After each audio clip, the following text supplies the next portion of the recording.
سلام به کانال زنگ آشپزی، خوش اومدین. به این با هم یک کیک شکلاتی فوق‌العاده آسون و خوشمزه رو درست کنیم که میتونیم بدون نیاز به فرم آمادش کنیم.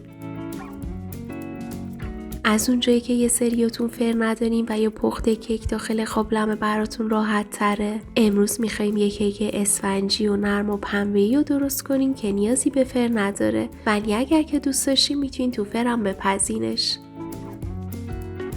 خب برای شروع داخل یک کاسه یا رو همین الک 2.5 پیمونه یا 315 گرم آرد رو میریزم. میتونین تو تمام مراحل به عنوان پیمانه از لیوان دسته‌دار فرانسوی استفاده کنین. بهش 1/3 پیمانه یا 30 گرم پودر کاکائو اضافه میکنم و یه قاشق غذاخوری سرساب یا 10 گرم بیکینگ پودرم اضافه میکنم.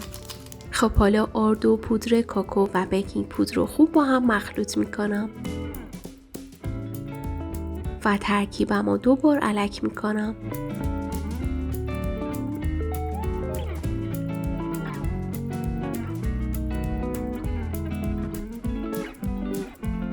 خب این از ترکیب مواد خشکمون که فعلا میذارم کنار. حالا داخل یک کاسه تمیز 4 تا تخم مرغ رو میشکنیم.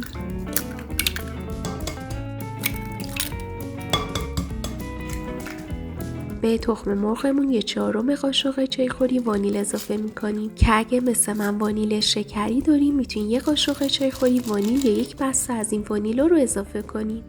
1.5 پیمانه یا 300 گرم شکر دارم که اضافه میکنم و با همزن حدود 5 دقیقه میزنم تا کاملا کرم رنگ و کشدار شه و حجمش بیشتر شه.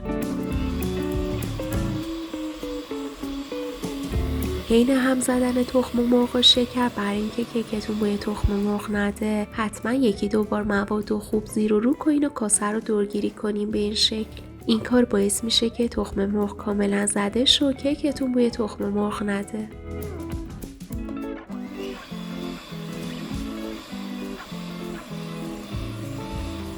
خب من تخم مرغ و شکر و وانیل و حدود 5 دقیقه زدم و به این شکل در اومد. ببینین کاملا کرم رنگ و کشدار شده. حالا نصف پیمونه روغن بهش اضافه میکنم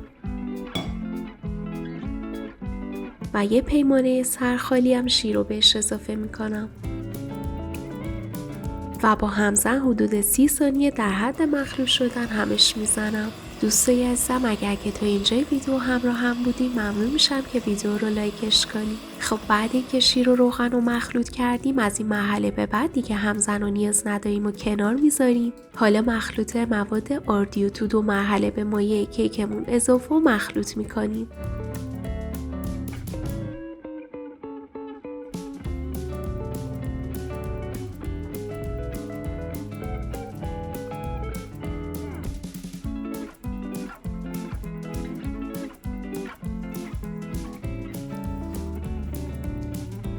من یه مقدار با لیسک مخلوط کردم. حالا برای اینکه آردگوله نمونه و پودر کاکائو خوب با موادم مخلوط شه از همزن دستی برای مخلوط کردن استفاده میکنم. ببینید نیازی هم نیست که خیلی هی همش بزنین. همین که آرد و پودر کاکائو با موادتون مخلوط شد کافیه. خب الان مایه کیکمون به همین راحتی آماده شده. برای پخت کیک میتونین از قابلمه سایز 22 یا 24 استفاده کنید و با 1 قاشق چایخوری روغن کفش رو چرب کنین و کاغذ روغنی بندازین. فقط در حدی چربش میکنم که کاغذ روغنی بهش بچسبه. و اگر که میخواین کیکتون رو تو فر بپزین میتونین از قالب استفاده کنین. حالا مایه کیکمو میریزمش داخل قابلمه. قابلمه رو چند بار میکوبم به سطح کارم که حبابای داخل مایه کیکم خارج شن و بعد در قابلمه رو با دم کنی میذارم. دقت کنین که چون قراره که کیک پف کنه حتما باید حدود نصف قابلمه‌تون خالی بمونه که کیکتون بعد پف کردن نخوره به دم کنی. من یه شعله پخش کن و از حدود 10-15 دقیقه قبل گذاشتم رو حرارت متوسط رو به کم گرم شده. حالا قابلمه رو میذارم رو شعله پخش کن و اجازه میدم که با حرارت متوسط رو به کم 45 دقیقه تا 50 دقیقه بپزه. در ظرفم قبل نیم ساعت هستم بازش نکنید که پف کیکتون نخوابه. خب این از کیکمون که بره بپزه. حالا من برای روی کیکم هم میخوام 3 سوته یه گاناش خوشمزه درست کنم. داخل یه شیرجوش 20 گرم یا حدود 2 قاشق پودر کاکائو میریزم یه قاشق مرباخوری بهش آرد اضافه میکنم، از همون آرد سفید گندمی که برای پخت کیکمون استفاده کردیم. 30 گرم یا 1/6 پیمانه شکر اضافه میکنم و یه پینچم نمک بهش اضافه میکنم و موادم رو خوب با هم مخلوط میکنم. خب حالا نصف لیوان شیر دارم که کم کم اضافه و مخلوط میکنم که پودر کاکائوم باز شه.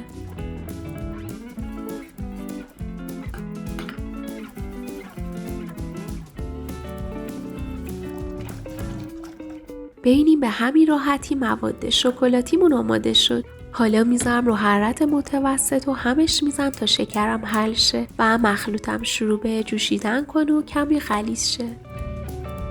خب ببینید الان شروع به جوشیدن کرد و مویم غلیظ‌تر شده. حالا حرارت رو خاموش میکنم و یه قاشق مرباخوری کره و نوک قاشق چایخوری هم وانیلو بهش اضافه و مخلوط میکنم.